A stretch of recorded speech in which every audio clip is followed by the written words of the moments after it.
about to get rock and rough, I guess, something like that. I love this thing. This is thanks Haley at Token VGC. I love. God, she has the best plushies, and I'm always so jealous. I'm Regina. I'm back. I'm substituting for Jason, who just did 2 rounds back to back. Here with Arnie still. And we've got for you guys some kind of fun matches. Obviously, Riley and Andrew are playing each other again, which always seems to happen. Ben and Gio are playing, but we've got Shawn Tang versus Collan Hand, who I was just told by Jason that Collan is actually here. He was from Arizona, and then he moved back out here. So. That's pretty cool. That's pretty cool. Yeah. It's fun seeing. I didn't really get too much into VGC, but when I was in Arizona, I was there for a year, and but watching all the matches online, that was really fun because it was a totally different environment looking back than SoCal. So it's pretty cool to see players from all over the country come and play. I think Shawn's still technically part of this, of the Southeast Asia circuit because he's from Singapore. He's an exchange student here. He's technically a foreign exchange student, so he actually doesn't play for our circuit points. He has the lower CP bar. But ooh, look at this almost mirror match on your screen, guys. On your left side, we've got Collan with that Toxic Kartana, Tapu Koko, Stack Attacker, Kyogre, and Lunala. And on Collan's side, Shawn's side, we got Lunala, Kyogre, Incineroar, Tapu Koko, Lurantis, and Stack Attacker. So got the same restricted legends. You have Stack Attacker and you have Tapu Koko. So I love this, honestly. So Lurantis has been kind of fun to see him play. I mean, we saw it obviously being used a lot in 17 by Brian Yum, and that was really fun to kind of see him pilot that and kind of inspire that. And Lurantis here, obviously in a trick room setting, is really nice. You've got Lurantis versus the Kartana sort of as your grass set matchup, and then Incineroar and Toxicroak as well. And Toxicroak obviously being better because of the Kyogre. Yeah, Toxicroak, as someone who loves seeing Toxicroak on the field, I'm so excited to see it because it's one of my favorites. And actually, against Shawn's team, it has a pretty decent matchup. It's able to tackle Lurantis, stacked with Gunk Shot or Poison Jab, same with Tapu Koko. It's also able to go for a low kick or whatever fighting move it has on Incineroar and Stack Attacker. So actually, against Shawn's teams, Toxicroak's got a pretty good advantage. What'll be really fun to look at here too is the Kyogres, especially because Choice Scarf has been so popular, but lately Iron Ball has also been popping up. And when you look at both Collan and Shawn's team, they're both very much trick room setters, obviously with the Stack Attacker especially. So kind of fun to see how those Kyogres interact with each other. Thanks to the Lunala, Tapu Koko from Shawn's side, going for relatively fast compared to the rest of his team. Collan also going for a fast lead with Tapu Koko. So Tapu Koko and Lunala has been kind of a favored sort of lead. It's really hard to stop once it gets going. We do have the electric current coming up from Collan's side of the field, so I think his Tapu Koko probably going to be faster here. We do have the fake out pressure onto Shawn's Tapu Koko as well. I'm curious if Shawn has, because Lunala recently, we've seen tons of Tailwind Lunalas online. I'm curious if Shawn's going for a Tailwind, Trick Wind, I don't know exactly how to say it, but cutting speed coverage both ways, Tailwind and Trick Room. Lunala can work in both, so it might, and with Tapu Koko on Shawn's side, I'm wondering if we'll see him set up that Tailwind right away. Yeah, well, the other thing is Collan has that advantage. He has that Toxicroak here who can also go for the Poison Jab. No fake out here as we go for the Volt Switch into that Lunala. Not a lot of damage even on terrain, so finally does break that Shadow Shield on turn 1, however, and gives Collan this chance to kind of adjust as he needs to. And that's very useful for Collan, because breaking the Shadow Shield, then you can switch into whatever you really need for Lunala. Kartana, it most likely carries Knockoff. That's been a really common move on it. That's going to handle Lunala if it's faster. But there's the Electro Weapon. That might not have to be faster anymore in Lunala. With that special attack, very high special attack, Kartana has to watch out for that now that it's slower. Yeah, that Kartana really taking a lot of damage on the switch and probably breaking any potential, obviously breaking any potential satches as Toxicroak goes down on this turn to a side shock and a double up from that Electro Web on Shawn's side of the field. So Collan not really able to show what that Toxicroak can do from the get-go. Honestly, I'm a bit surprised we didn't see Fake Out on Tapu Koko, allowing him to get into a safer switch. I thought with Lunala, we saw the side shock onto the Toxicroak, so I was thinking he would kind of sacrifice Toxicroak to get a better position on the right side, but it didn't work out that way for him. Yeah, I mean, and it's hard because if Shawn understands that Collan's only fake out sort of choice is that Tapu Koko, then Collan has to play around that, and I think he's on a disadvantage here, but manages to get that Lunala in on his side and gets the Electric Seed. That defense boost is so nice. Like, Lunala is so much tougher to take down after that. I'm actually, and when you look at Shawn's side, I think it's really going to come down to the Lunala's speed, because Moonguy's Beam, I think, is able to break through Shadow Shield and still knock out in one hit. So if Shawn outspeeds Collan's Lunala, that would be really bad for Collan because he's practically sacrificing his legendary there. But if he's able to outspeed and he knows it, He can go for a knockout on Shawn's side. He can go for a really strong attack on top of Coco. Kartana, I'm kind of thinking it's going to switch out here because they got that Electro Web. It's in a bad position, especially, again, like, that Kartana took a lot of damage from that, so I'm not looking at this as an Assault Vest one, but actually, Shawn's getting rid of his own Lunala there. The one that has a Broken Shadow Shield gets the Incineroar on the field, has the Intimidate into both Pokemon, has either that Fake Out pressure or the knockoff pressure that Incineroar, it just has so many, like, options available to it. Right now, Incineroar was 100% the best thing to bring in, I think. Especially now with the Electro Web from Shawn's side, going to break that Shadow Shield on Collan's side. That's really now Incineroar could go for the Fake on Kartana or whatever wants to switch in. Or what I think might be the better play, if we're going to see Tailwind as well. So that might affect Shawn's decision. But with Incineroar, you have knockoff, and Lunala has the Shadow Shield broken. There's no way to take that. Yeah, and that Kartana having detected that turn doesn't get that second drop in its speed, so at least Collan has a little bit, only that -1 to that Kartana. Like you said, Shawn having broken Collan Lunala's Shadow Shield, it's going to take a lot of damage from that Incineroar, and that Kartana is going to be really important here. It is a -1 as well in terms of its attack because of that Intimidate from Shawn's Incineroar. That Fake Out is going to go obviously into that Kartana to stop his turn. Now I'm wondering if Collan has a move that... He's obviously showing the Moongeist Beam right now, but I'm wondering if he carries Focus Blast. It's really low accuracy, but other than that, there's not very much that Lunala can do against Incineroar. Right now, he's obviously targeting Coco, and Coco wants to get out against that Tailwind. Yikes, yeah, and so Shawn getting that Kartana down almost to the knockout, just almost knocked out, but not quite so. But he still has like that ability to pivot and do that damage at the same time. So Collan going after that Tropical to get some damage in it, as that Lurantis is coming in. So now we've got a lot of other pressure here from Ricardo about Lurantis. The superpower can pick up an easy knockout onto the Kartana and then get that plus to its attack. Incineroar obviously is in a little bit of danger here because of the fact that Kartana is able to go after it with a Sacred Sword, but Incineroar also deals a lot of damage to Lunala. And don't forget, Kartana, excuse me, is at +1. I'm sorry, -1. I'm thinking contrary, like that Lurantis right there. No, Kartana's at a -1, so Incineroar might be able to take that hit from the Sacred Sword and then provide a nice hit on Lunala. Obviously, Lunala's faster. There's not very much it can do besides hit the Lurantis, and Lurantis, we don't know if it's bulky enough to take it. Collan has to really go through a lot of calculations in his head, either decide to attack that Lurantis or switch out or protect. Yeah, that's another option. Yeah, Collan is kind of on the back foot here as he protects that Lunala on this turn. And Lurantis is actually also opting for a protect, so going to try not to take any damage from that Pokemon, which Shawn I think is just going to decide as an important here. But Kartana going straight for that Sacred Sword into Incineroar is almost. God, that is such sad damage, and no knockout onto that Kartana either. Shawn trying really hard to pivot here, but Collan denying that with that protect on the Lunala. That protect on the Lunala, I think Collan's now in a bit of a better position. Lurantis, it does have that superpower and is able to go ahead and knock out Kartana, but now that Kartana attacked, it might detect. So Shawn has to keep that in mind and decide what to do with his Lurantis, because obviously superpower can't affect Lunala. I think you can totally go after that Lunala though, and not have to worry, because if that Kartana, even if it detects, then you can get damage onto the Lunala. And we saw that Kartana couldn't do that much damage to that Sacred, with that Sacred Sword. No protects though on this turn. Oh, yikes. That was a crit. Yeah, that was definitely a crit.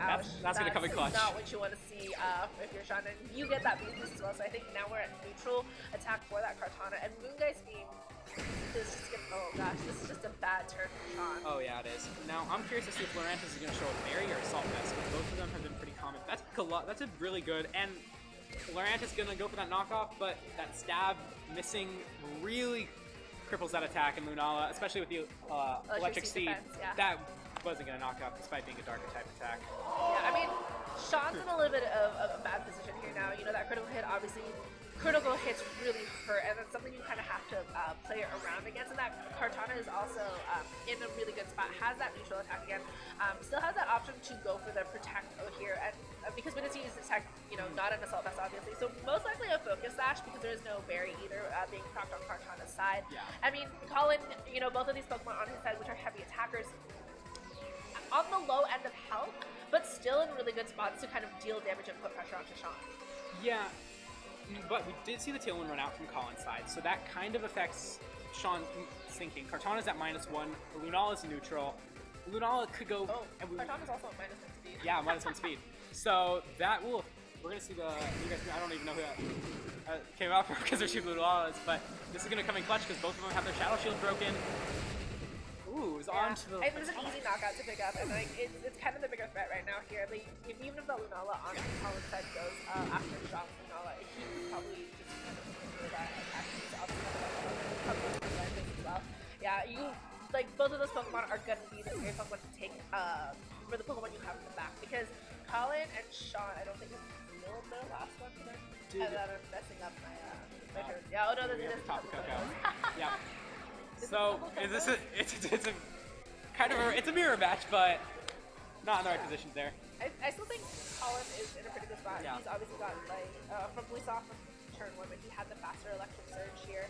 And I feel like because of the electro weapons on Shawn's side, we can kind of assume that Tapu Koko is a supportive Tapu Koko as opposed to an offensive Tapu Koko. Now, the only thing with that is Collan might be able to read that. Keeping that in mind, and knowing that the Tapu Koko is not going to pose much threat to his team, and focus on the Lunala, which is going to be the main source of damage for Shawn's side. And if Collan can remove the Lunala from Shawn's side, that could be the deciding factor. We don't really know too much about Collan's Tapu Koko. It could be an offensive one. Yeah, and the other thing too is Collan's Lunala is in a bad spot. It's at half health here. Even getting attacks from Shawn's side, the other thing we have to remember is that the Electric Train is really going to help both of these Tapu Kokos out. I mean, Collan can take physical attacks better because of that Electric Sequence earlier, and Collan's Tapu Koko going first, that Electric Terrain boosted Thunderbolt is doing some good damage on the Tapu Koko, and there we go. Sky drop. That was kind of unexpected, but it works with the Electro Web set, and Shawn's Lunala. Yeah, Shawn's Lunala is going first, so with that, Collan, even with the Electric Seed boost, it's not going to take it. So now Collan's stuck with his own Tapu Koko. Shawn actually wins this one because that Tapu Koko, his Tapu Koko can't attack, and so Shawn gets that Sky Drop first, and that Blue Jay Speed is going to be able to take advantage of that as well. So immediately, Electro Web and Sky Drop, very similar sets run together. Indicative of a very supportive Tapu Koko, which means that one's actually probably going to be Crystal Vest, which is what most support Tapu Koko do run. And Collan's just kind of stuck between a rock and a hard place because he can't really attack with that Tapu Koko, which is what. Yeah, and we're going to see that Moongeist Beep do a lot of damage there. We also saw that Shawn's, like you said, Shawn's Koko was fastest, so with that, there's really nothing that Collan can do to attack. On the off chance it's a speed tie, he can go for that Thunderball and Lunala.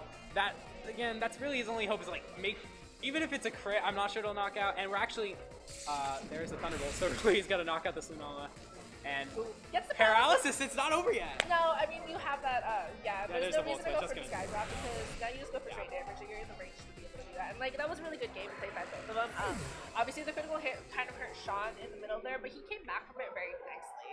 Yeah, I agree there. I think playing a mirror match is, it's, like, harder and easier at the same time because you know what to expect from your opponent because they have the same Pokemon as you.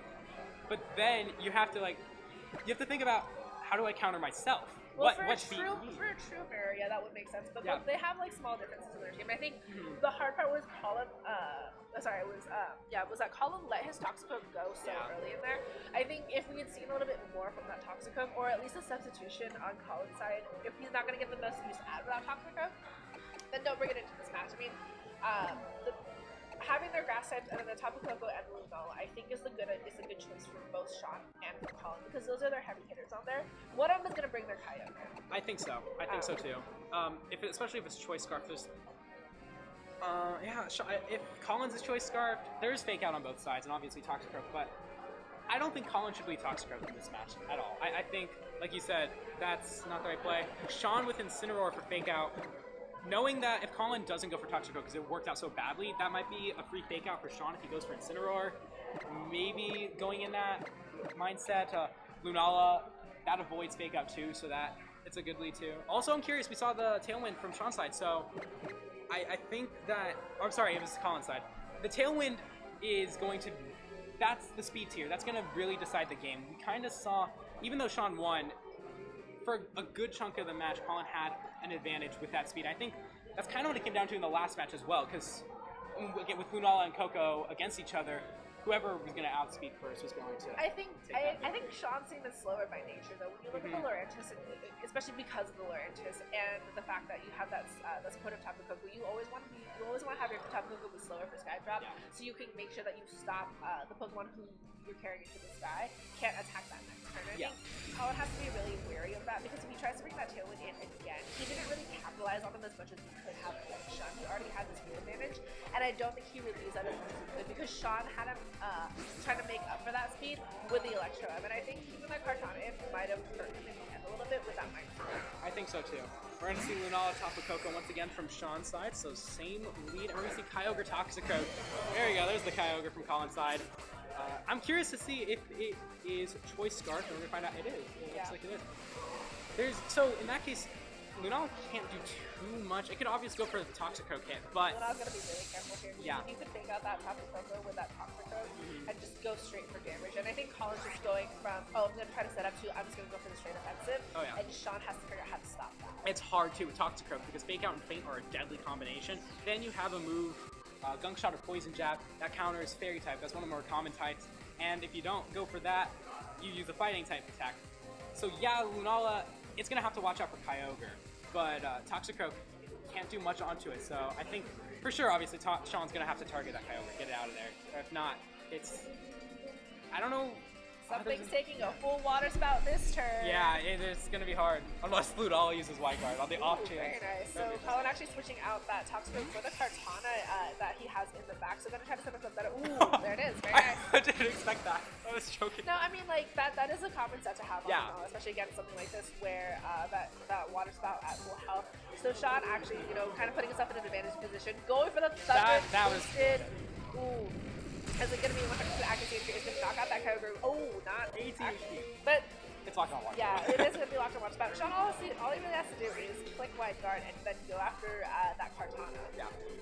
I'm kind of expecting Colin to switch Kyogre though, because obviously it's at 18 HP, can't do anything with Water Spout, which means he's going to either have to switch it into Toxicroak or whatever his last Pokemon is, and there's not very much.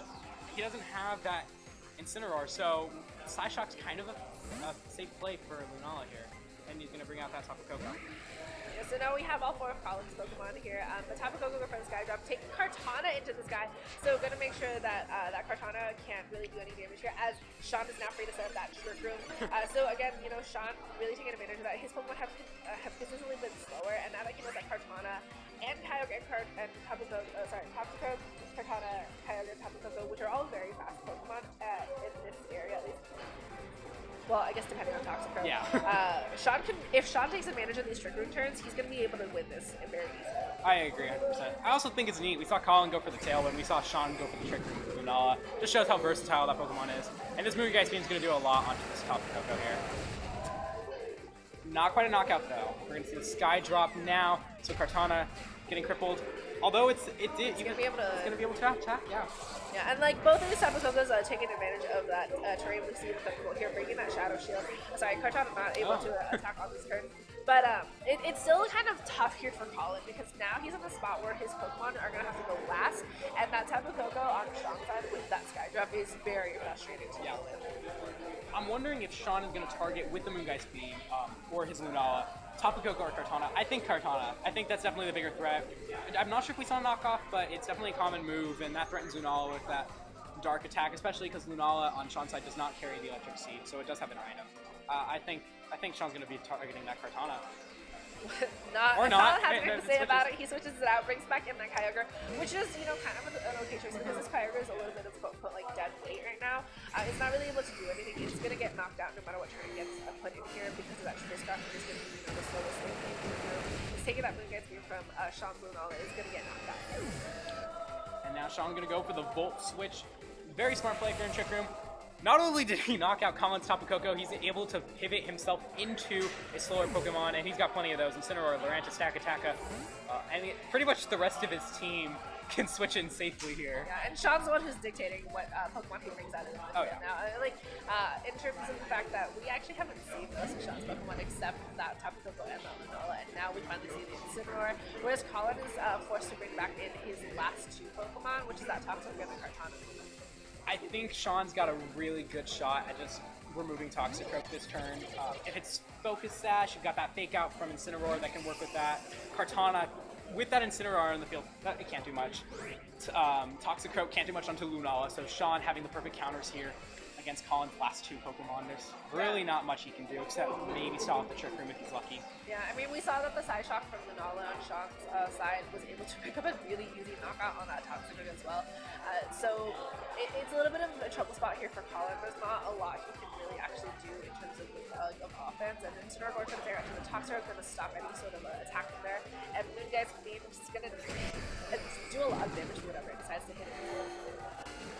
Yeah, this one, either way, you're going to counter whatever you counter. Kartana, in this case, it's going to go down, most likely. It's going to remove a threat, and Collan, Toxicroak is very reliant on poison and fighting moves only. If you're stuck against Lunala, not only does it have a psychic move, you can't hit it, period. Shawn's taking this match. I'm waiting for the flex from Shawn where he just Flare Blitzes into the Toxicroak before Collan forfeits. Because the rain ended and the Flare Blitz against Dry Skin does way more damage.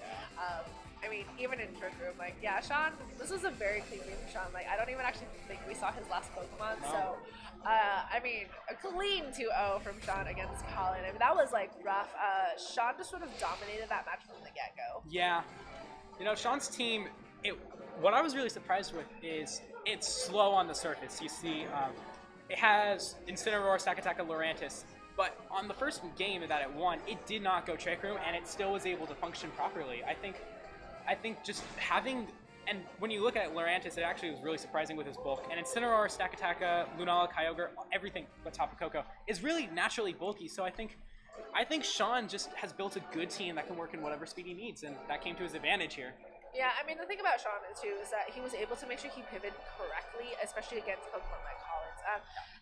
And when you're fighting against a team like Collins where the speed is the big deal for Collan, the thing you have to remember is that Tapu Koko being a support Pokemon and allowing Lunala to kind of pick up knockouts when it needs to, that's what makes it such a strong and kind of scary, and why we never saw Shawn switch it out in Game 2. So, I mean, that was round 3, so we will see you guys for round 4. There's a lot more people playing, but stick around and watch us try to fumble through Smash Ultimate. At least me, I was fumbling through that. I like to play random on everything. I do random stages and I do random fighters, so if you ever see me playing out there, please don't at me about this stuff. I will use Pikachu. Pikachu is my favorite to use. Not my favorite Pokemon. Sorry Lou, sorry Gabby, and sorry Taryn. I have very strong feelings against Pikachu. But you know, stick around, come watch these side streams. There's actually good people playing. Yeah. Well, better than me at least. So there's a lot of good people today. We'll see you guys in a bit.